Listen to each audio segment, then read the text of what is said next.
Hello BookTube, how you all doing? Um, Good to be back. I've had a good few weeks where I haven't been able to make a video, but here I am again. Um, I hope you've all been well. I haven't been all that well over the past week to 10 days or so.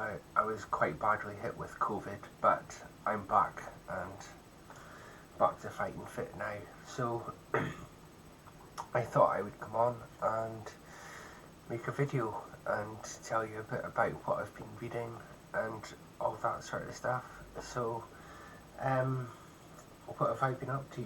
Well, let me tell you the story about what I've been up to reading wise. I started reading this. You can see that there. Now, I don't know what you would say if you were going into a shop and they asked you what a title you were looking for and you were interested in this book. I don't know if you would say HHHH or what. It's a very awkward title for a book, is it not? But basically the H stands for um, Heydrich. I don't know how you pronounce it, but the high-ranking Nazi, and the book is centred around the attempt on his life, the assassination attempt on Heydrich. Now, I started to read this, got about 100 pages in. I say 100 pages in. That's one of the little quirks of this book that irritated me slightly, that it doesn't have page numbers, it just breaks it down into sections. I'm sure there's some very clever intellectual reason why you wouldn't put page numbers on the pages in a book, but it's lost on me, I'm afraid. Call me a simpleton, but I like good old-fashioned page numbers. Anyway, I came to the decision not to finish this, and I put it down and read other things, but then something made me pick this up again a few weeks later, and as I got deeper into the sort of second half of the book, it started to come alive for me, and it was amazing, because the first part of the book, it really centres around the biography of Heydrich, and I'm probably saying that wrong, I do apologise, but the life story of a Nazi, a high-ranking Nazi, just has absolutely no interest to me whatsoever. It's just. But then, as the story developed and it got more into the assassination attempt, it really was extremely interesting and very entertaining. Especially, and spoiler alert here, for those of you who know your history, you would know how this assassination attempt turned out. I didn't. I actually thought it was a failed attempt, and so I got quite a surprise towards the end of the book to find out that it had actually been successful, not directly successful, but Heydrich did die of his injuries from the blast in the end, and so that was a bit of a, I don't know, unexpected surprise for me, that when I got to that point in the book, but it's fascinating, and it's also just at the same time very sad. It just, as you may expect, it speaks to the unbelievable cruelty of human nature, and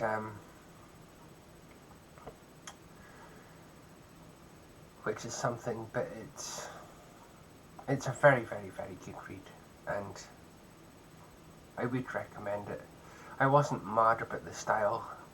I'm not sure I can quite describe the style of the book, I mean, the author is sort of breaks out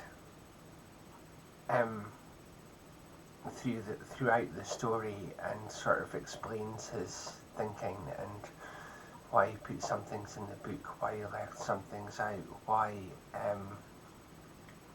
he went in the directions that he did, and he'll apologise for not deciding not to include something, but by mentioning it, he's included it. So it's I don't know, the way I perceived the book, I thought the author was a little bit apologetic at times going through, but that's probably the way I'm perceiving it. But they're small things. I mean, once you get used to the style, it's very, very good. So, thoroughly recommend this one. Not what I would have picked myself. Was given to me by a friend, loaned to me by a friend to read, but very good. Highly recommend that one. The next book that I'd like to talk about is this one, The Diary of a Nobody, by George Weedon Grossmith. As you can see there, Oxford World Classic. It's basically what it says in the title. It's The Diary of a Nobody. It's I think this was originally a series of stories that appeared in Punch magazine back in the 1890s, and it's good. It's a good antidote to the seriousness of this, if I can get it back in shot. It's just a light-hearted, journey through this gentleman's life who his ups and downs. He's quite uptight, probably a typically Victorian man. And the one thing that we love about uptight characters, I think, is that when something happens to them, it tends to provide quite a bit of comedy. And so it's a good, light-hearted read. And would I recommend it? Sure. It's nothing too deep. It's fine. It's quite fun. And it's very short, as you can see. It's only 125 pages, roughly speaking. So, very good. The next books that I'd like to talk about together are, again, similar lines. I wanted something that was a bit lighter to read. I was just in the mood to read something that wasn't just epic and deeply serious. And so, two books here by Alexander McCall Smith, fellow Scot and excellent author. Your Inner Hedgehog and Blue Shoes and Happiness. Your Inner Hedgehog is part of his Professor Dr. von Eichelfield series, and this one here is part of the famous Number One's Ladies Detective Agency set in Africa. And both of them are just, as you'd expect from Alexander McCall Smith, it's just a light-hearted comedy. Don't expect too much in the way of deep plot and heavy thinking, because it's just a little bit of light-hearted fun. And I enjoy Alexander McCall Smith's humour. It's witty, it's reasonably subtle, and it's fun. I can reach for an Alexander McCall Smith book and know that it's not going to cause me too much work. I can just sit back and enjoy it for what it is, and it's fine, and I know I'm going to enjoy it. It's So I recommend these books. If you've read any Alexander McCall Smith, I'd be fascinated for you to let me know about it in the comments. But I also enjoy his Scotland Street series, which is something I can relate to a bit more because living in Scotland, I don't live in Edinburgh, but I know enough of Edinburgh to know that like any city, I guess, you've got people that are desperately trying to climb the social ladder and all the pitfalls along the way, and it's all good fun and lots of material for comedy there. And the last book on the list that I'd really like to talk about today is this, The Hunchback of Notre Dame by Victor Hugo. I picked this up just because it was being thrown out at the library, and I thought, well, I'll take it home and I'll read it at some point. Something made me pick this up about 2 weeks ago, and it took me a while to get to this because I just thought it was going to be heavy and serious and dry. I'm only just shy of 100 pages in, and I'm loving this. I really am. So far, there's a fair amount of comedy. The other thing that strikes me so far is the imagery. It reminds me in a way of a book like 100 Years of Solitude, which I didn't enjoy, but was jam-packed full of imagery. The kind of imagery that, 10 years after reading the book, you can still remember scenes vividly. This is going to be one of those books, and I'm enjoying this so much more than 100 Years of Solitude. This is, so far, early days, but so far this is, I'm loving this. I'm loving this book so much, which has come as a surprise to me. And I think that goes to show, pick up books that you're not too sure about occasionally and see what happens. But I'm intrigued by this.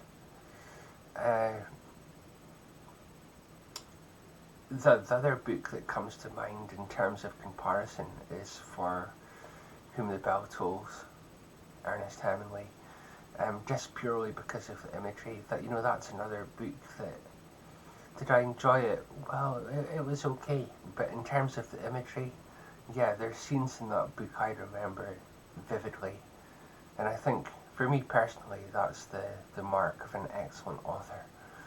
Even when you're indifferent to the book itself, the author is still able to stamp imagery in your mind that stays there for a very long time, and that's a very special skill to have. I mean, if I was an author, I would want to have that skill, for sure, maybe above all else. So, anyway, that's The Hunchback of Notre Dame. I will report back at a future date and tell you how the rest of the book went. And now, as I guess is tradition, we can do our randomly generated book from the past. So I have my trusty notebook here. Am I going to remember the book today? Well, let's generate a number and we'll see what book comes up in the list from this notebook that contains everything I've read. So let's see what our number is. And it's a low number, it's number 75 today. So let's see what book 75 is.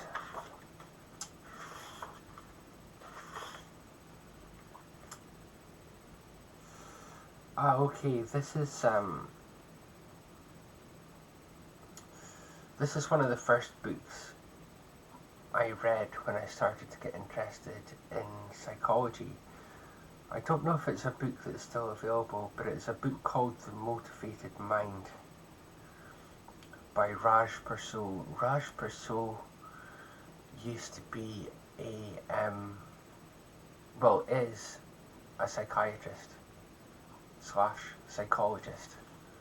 I think he's one of these people that are actually both, and he studies in, or works, I should say, in London, and he was a psychiatrist that appeared on TV very often, and would give advice to people that phoned in or appeared on these programs. And I always thought that his advice was very, very good, and I read both of his books, the other book being Staying Sane, both of which I thoroughly recommend. You know, there's, because to my mind, you know, when it comes to books that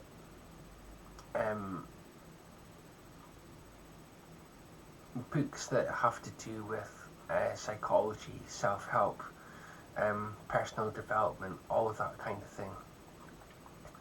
There's books that go into quite unique and fancy ideas. I'm not downing them. Some of those ideas will work, some won't, depending on the individual. And then there's other books, and that Raj Brasso's work would fall into, that's grounded in much more fundamental aspects of what it takes to be okay in here.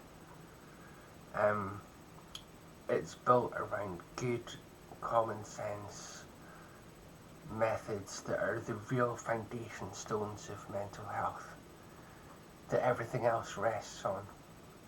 And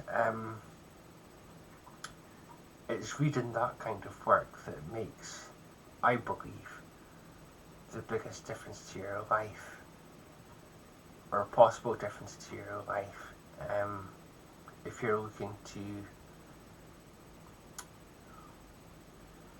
develop yourself mentally, become stronger mentally, etc. It's getting the fundamentals right that's going to make the biggest difference to you. That's what I'm trying to say, rather than one idea that's maybe floating out in the wind a little bit. If you get the fundamentals right in your life and within your mental world, then it sets you off on an extremely sound footing. And so, but then look who's talking. I'm not sure I'm the best advert for you know, what you could become having read those books. But anyway, let's not dwell on that. So anyway, I hope that you enjoyed this video. Got any questions, let me know. Got any comments, fire them down below. I always love reading comments. And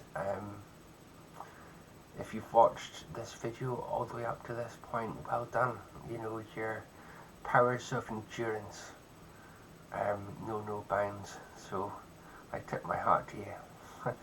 Okay, all the best, over and out, and I will speak to you in the next video. Take care.